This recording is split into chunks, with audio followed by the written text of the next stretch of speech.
বাল্য বিবাহৰ দৰে সামাজিক ব্যাধি প্ৰতিৰোধ তথা ছাত্ৰী সবলীকৰণৰ উদ্দেশ্যে মুখ্যমন্ত্ৰী ডক্টৰ হিমন্ত বিশ্ব শৰ্মা তথা শিক্ষা বিভাগৰ দূৰদৰ্শী চিন্তাৰে গ্ৰহণ কৰা এক সৰ্বাংগীন পদক্ষেপ হৈছে মুখ্যমন্ত্ৰীৰ নিযুত মইনা আঁচনি। আজি ডিব্ৰুগড়ৰ হনুমান বক্স সুৰজমল কানে মহাবিদ্যালয়ত মুখ্যমন্ত্ৰীৰ নিযুত মইনা আঁচনিৰ প্ৰপত্ৰ ছাত্ৰীসকলৰ মাজত বিতৰণ কৰা হয়। এই আঁচনিৰ প্ৰপত্ৰ বিতৰণ কৰিবলৈ পাই আনন্দিত বিধায়ক প্ৰশান্ত ফুকনে এফাকি বিহু গীত গাই সকলোকে আমোদ দিয়ে।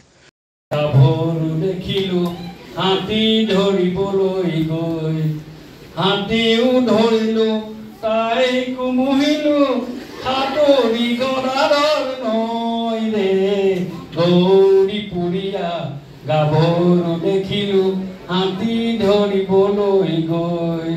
মাননীয় মুখ্যমন্ত্ৰী ডক্টৰ হিমন্ত বিশ্ব শৰ্মা ডাঙৰীয়াৰ দ্বাৰা এটা অভিলাষী আঁচনি নিযুত মইনা আঁচনিৰ প্ৰপত্ৰ বিতৰণৰ যোৱাকালিৰ পৰা যি তেওঁ উদ্বোধন কৰিলে, আজি আমি পৰ্যায়ক্ৰমে আজি ডিব্ৰুগড় এই ঐতিহাসিক কানৈ মহাবিদ্যালয়ত আমি প্ৰপত্ৰ বিলোৱাই 812গৰাকী ছাত্ৰীক আজি এই প্ৰপত্ৰ বিতোৱাৰ কাৰণে ব্যৱস্থা আজি শুভ উদ্বোধন কৰা হ'ল।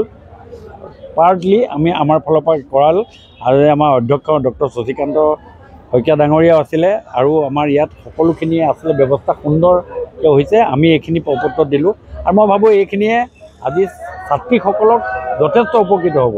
এতিয়া আমি ইয়াত বহুত কেইজন ছাত্ৰী লগ পাইছোঁ। ক'ৰ পৰা আহে বোলে মই চাউলখোৱাৰ পৰা আহোঁ, ক'ৰ পৰা আহিছোঁ মই বগীবিলৰ পৰা আহিছোঁ।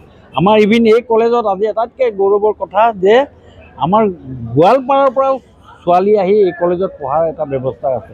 এই কলেজত যি গৰিমা নিশ্চয় আৰু উন্নতি হ'ব আৰু এই প্ৰপত্ৰ পোৱাৰ পাছত ছাত্ৰীসকলে ফিল আপ কৰি দিয়াৰ পাছত নিশ্চয় তেওঁলোকৰ উপকৃত হ'ব আৰু তেওঁলোকৰ প্ৰতি তেওঁলোকৰ পঢ়াৰ প্ৰতি থকা যি ধাউতি, এই ধাউতিৰে আগন্তুক দিনত আমাৰ যিটো বাল্য বিবাহৰ কাৰণে প্ৰতিৰোধ কৰাৰ কাৰণে যিটো ব্যৱস্থা আমি লোৱাৰ ব্যৱস্থা কৰিছোঁ তাক আমি সফল হ'ম বুলি ভাবিছোঁ।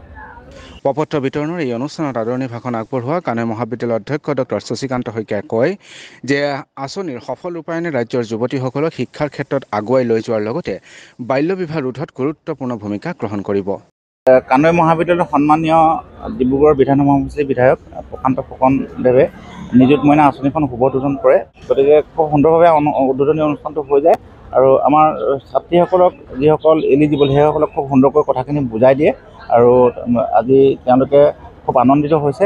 আৰু আটাইতকৈ গুৰুত্বপূৰ্ণ কথা যে আজি আমাৰ এটা সমস্যা তেওঁ সমাধান কৰি দিম বুলি ঠিকাতে ক'লে যে এমাহৰ ভিতৰতে এটা ইনচিনেটৰ দিব গাৰ্লছ কমন ৰুমত।